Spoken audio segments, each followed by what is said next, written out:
Welcome to another episode of The Making of Her. This is your space where strategy meets real talk.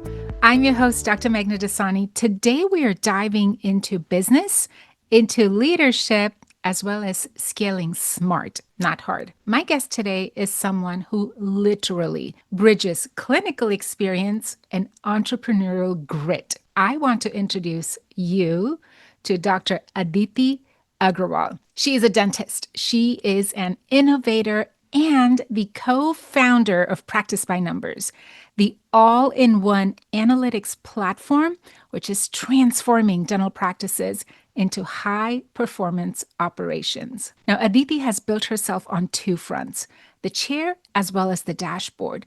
She is helping dentists not just treat teeth, right, but transforming their businesses as well. And today, we are going to unpack her origin story, her leadership shifts, her systems for growth, as well as real life strategies for scaling with clarity instead of chaos. Because if you are a woman leader, you know what I'm talking about, be it in health, in medicine, or whatever business you may be in. Heck, you could not be in business and you could be a homemaker. If you are a woman, I say listen in, because today's episode is for the woman who's ready to lead with control, with clarity and freedom. So let's get into it. So Aditi, welcome. I am so excited to have you on the show. I know we've been going back and forth. Yay, we finally did it. The universe finally decided it's a good time to do this. Absolutely. Oh my gosh.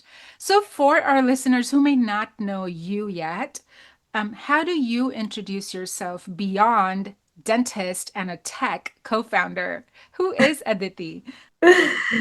Oh boy. That's the hardest question. Who is Aditi, right? I've been asking myself that actually for quite a while because I have played so many roles, right? And you have to wonder, are these roles, or are you the role that you're playing, or is the role playing you? That is so deep. Yes. That is the question, Yes. really. I think as women, we tend to label ourselves with everything other than us, right?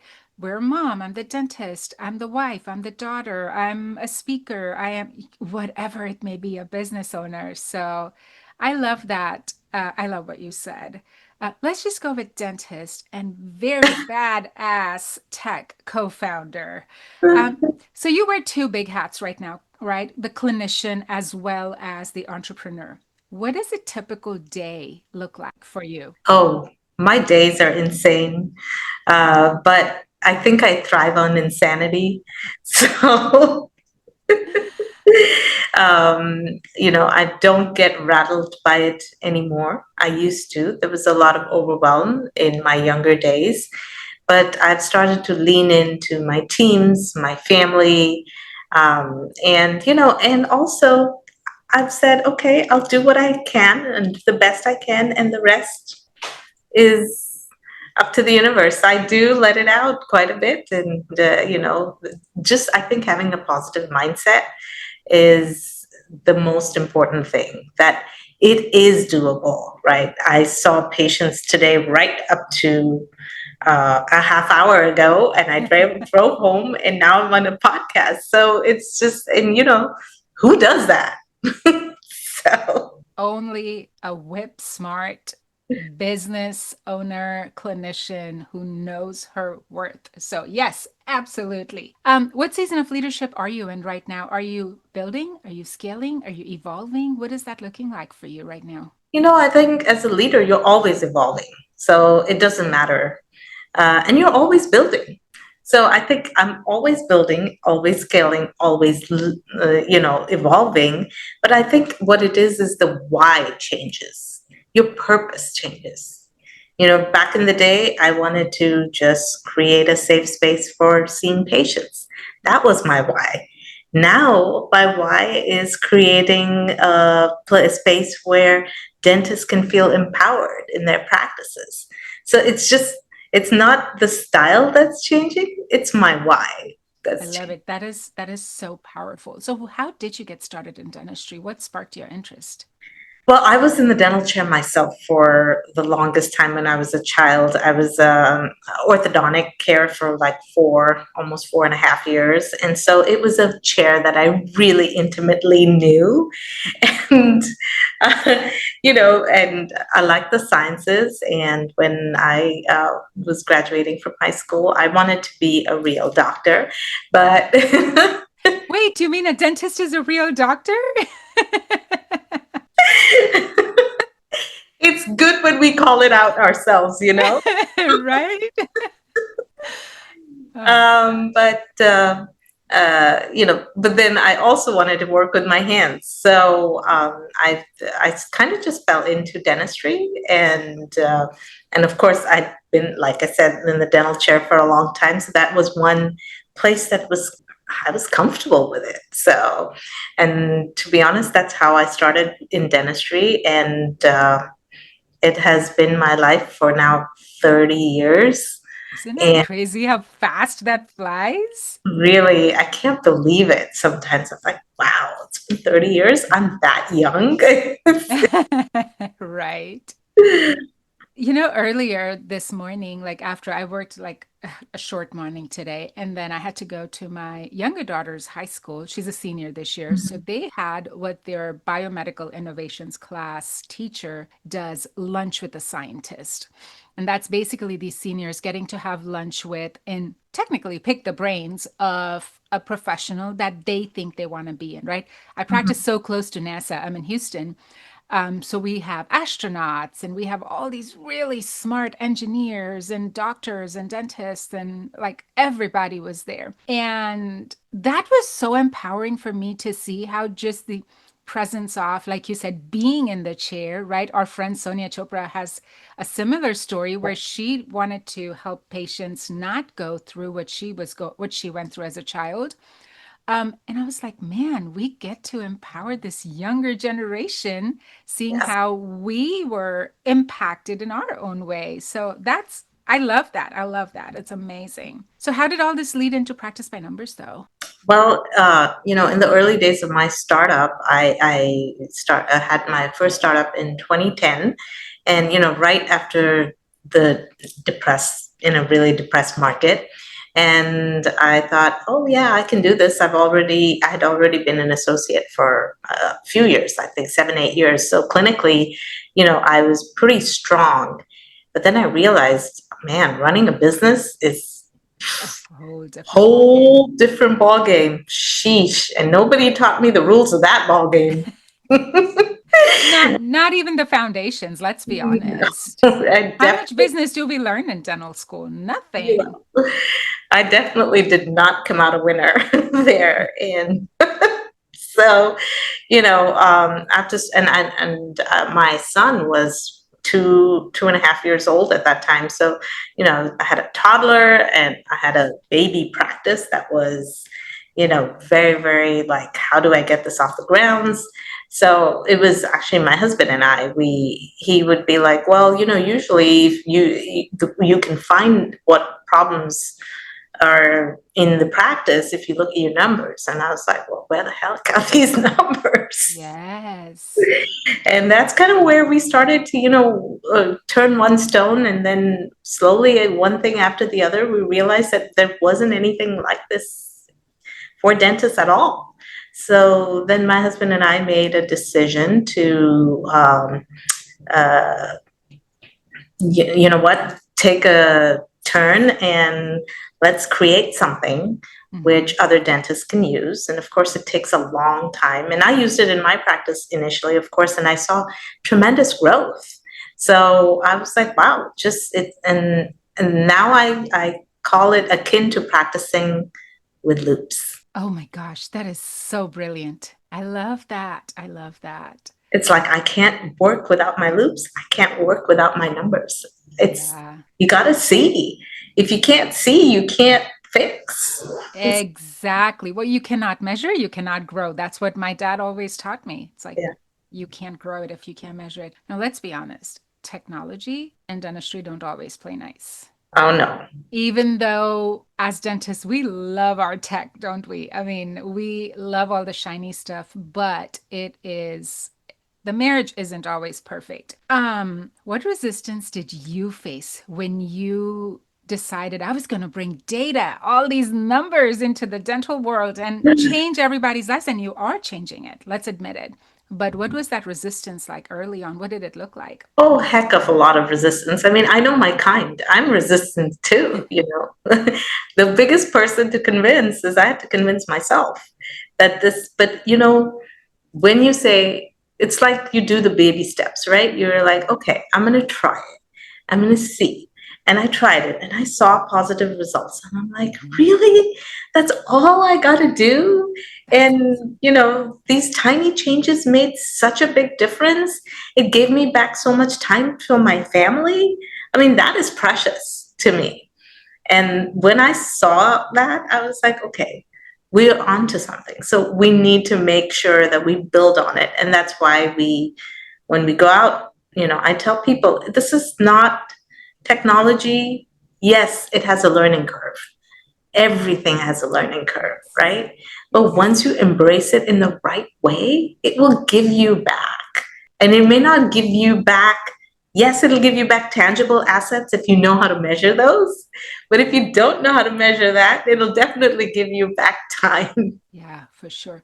So, if a dentist that's listening in today to our conversation wants to become more data driven, other than starting to use practice by numbers, where should they start? Like, what numbers should they be looking at in their practices? Well, just, you know, the best I would say is check your hygiene pre appointment rate. You don't need any other software besides your PMS to look at that. Literally click 6 months out and see how much for today, the patients that were scheduled today, how many patients are scheduled 6 months out from that same list. Are they Okay, leaving with an appointment, right? That's what we're looking for. exactly. It's the simplest thing ever. Why? Because if you know how many patients are scheduled 6 months from now, you will know how much space you will have to accommodate new patients. If Yeah. that is the, you know, if you want to grow your practice, you will know if you need to plan for another hygienist or hiring is tough right now. You need more staffing. Well, this will help you pre-plan so you're not when you have less oh crap moments. That's a nice way to put it. Yes. I love it though. And then I also think we can use data to drive behavior, right? For our teams. Like there's so much that Oh, we can absolutely. look at. So, how do you use that data to drive behavior and not just the reports? So I use the data to basically motivate my team.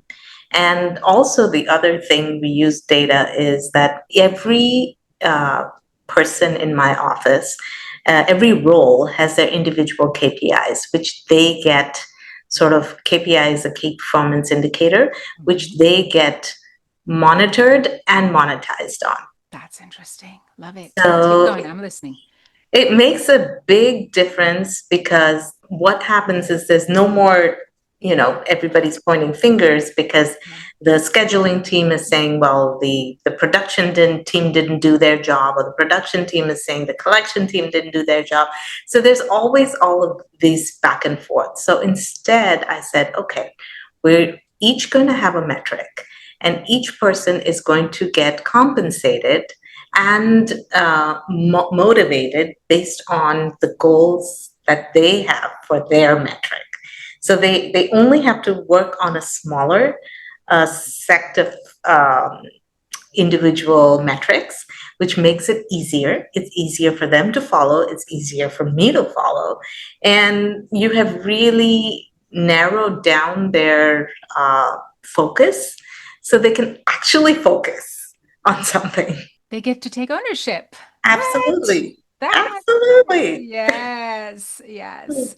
So, how are you balancing? You know, you're doing all this, you're seeing patients as we talked. How are you balancing innovation? Because I know you and I know how your software is. There's always something new coming out. You're always adding things, right? How are you balancing this patient care with innovation? So I have a great team at Practice by Numbers with me, and I have a great team in my office.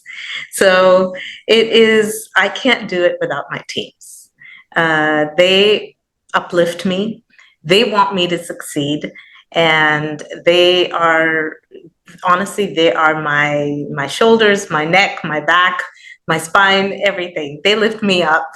My clinical team will take care of my patients when I'm not able to take care of them. And the tech team takes care of The software. software pieces of it. And my job is to bring problems. And the tech team is to find solutions. And then we work together to find the solutions. And then my clinical team helps to implement these solutions. And then they see what works and what doesn't work. So I've got this amazing feedback loop that is almost constant and continuous, which is amazing. I think what you just defined is a very powerful leader, which is who you are. And leadership trickles from the top down, right? Like you embody what it should be to both sets of teams, and you empower them to bring you something that isn't working so you can address it and help fix it. I love that. What has been the hardest leadership lesson for you, though, personally? We all have those moments where it's like you said, it's a oh crap moment. Like I failed myself and my team. What has that been for you? Sometimes you get so into the weeds, and I think that is a big problem especially for detail-oriented people like we are, that I have to sometimes remind myself that I need to not go that deep. Yeah. That I have to look at it from an aerial view to be able to see it better. But again, my dental mind sometimes takes over. Yes. And that is the hardest part because I have to keep pushing my training. My girls' tennis coach has taught me this, and I think I have taken it to heart much more than even they may have. He says, like, every time you miss a point on the court, or if if you've lost a match or whatever, made a silly mistake, you get to sit in it for 5 seconds, almost like Mel Robbins' 5 second rule. Like you go 5, 4, 3, 2, 1. If they lose a big match, he says, okay, you can be sad about it for an hour, but after that, I don't want any pouting. Like the more you get out of it, the faster your brain is able to find solutions or other ways around it. Yeah, absolutely. How are you keeping your mindset strong when things don't go as planned? Luckily, I've been born with my cup half full. That's awesome. So you are talking to an eternal optimist. Love it. Love it. So I'm usually doing this not just for myself, but for my teams. Okay. And I found that is my superpower. So to be honest, when days are hard, and everybody has hard days, I recognize them. And then I'm saying, okay, maybe I will deal with this tomorrow because my cup will fill up again tomorrow. Yes, love it. So do you still suffer with imposter syndrome though? Absolutely. Absolutely. What does that look like or feel like for you? Because I feel like most high achieving women, it's kind of part of our genetic makeup. We doubt ourselves. Yeah. How do you pull yourself out of that? Is it the same cup half full, or you got another super strategy that we can all learn from you? No, breathing has helped me a lot. There are many places where I feel like I don't belong, but then I know I belong, and I tell myself, if not you, who? Especially since you're in a tech-heavy, tech industry, right? Which is male-dominated for the most part. If not you, who? If not now, when? So I keep telling myself that you have every right. You have earned it. Don't back away. Don't back down. Say what you have to say because you have a point of view. Yes. In the tech industry, I am the dentist. Okay. I am the mom, but I care about what we are putting out for me, the user. Mhm. So my input is important because it impacts you or other dentists and Yeah. other moms. Yeah. I actually think it's more powerful because if not a dentist who understands, like the perfect feedback loop that you have within both your businesses, you know what's wrong, you know what to do to fix it. Well, if that isn't working, what else can I do? I mean, heck, they should all be worshiping at your feet, is what I look at it as. Outside of dentistry and data dashboards and all of that, what is a daily or a weekly ritual that helps you stay grounded the way you are? Um, I'd like to, you know, I don't know. I like to work. I am a little bit of a workaholic. I'll tell you that. Um, I try to yoga. I do that a couple of Yeah. times a week. At least I try. If I'm traveling, not traveling, that's my problem. Generally, consistency, I have issues with consistency. She's like, I got bigger things to do, man.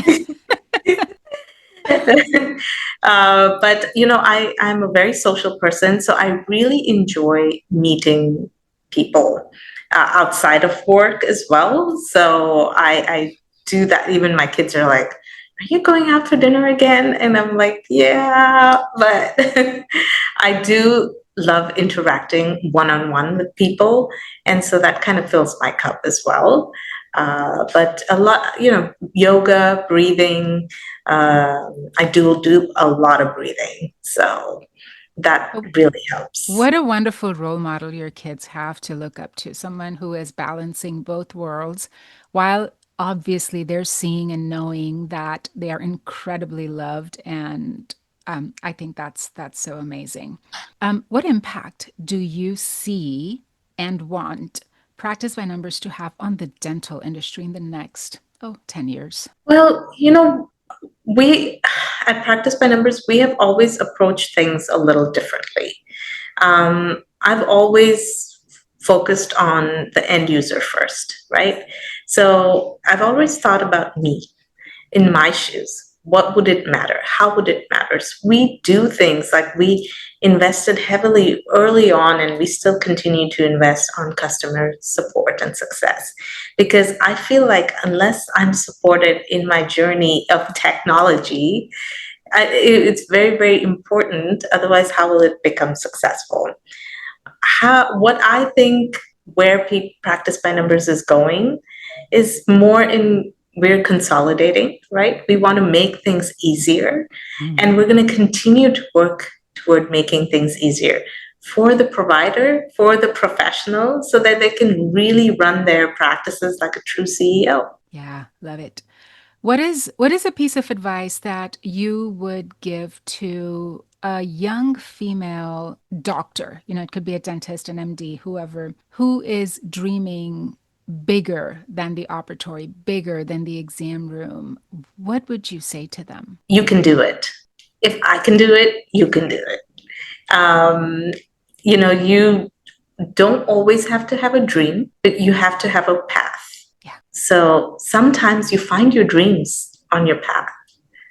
You don't even know what you're dreaming for or dreaming of till you start walking. So Paths are made by walking on them. Yes. Yes. sometimes just start walking Yes. and Yeah. things will come. Yeah. The The biggest doors open, the breakthroughs path come appears. Yes. when you start walking. So Love take that. that step. Stop overthinking it. Just do it. Just do it. Exactly. And as we wrap up today, what is the making of her? What does that mean to you personally? The making of her? That's a deep question. When you say you talking about what makes me me, or Or even just the phrase, the making of her, which is what our podcast is called. What does that phrase mean to you? It could be personal, what does it embody to you? what does it embody? Let's see. It talks about the journey of what you went through to be who you are today and to know that who you are today is probably not the same person you're going to be tomorrow.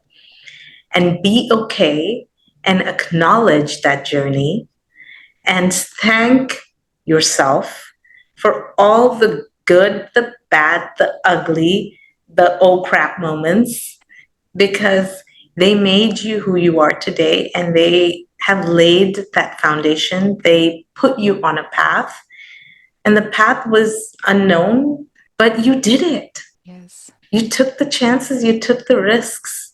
So it's not, everybody talks about their achievements, right? Their labels, and they forget to talk about what got you there. So let's for a minute a day, for a couple of hours, put away those achievements and labels, and let's just talk about what you did. What mud did you walk through to get you that achievement? Absolutely. 100%. That is exactly why I called it what I did, is because it's about the journey. It's not so much about the destination. It's not about where you're going or where you even end up. Like you said, just get on that path.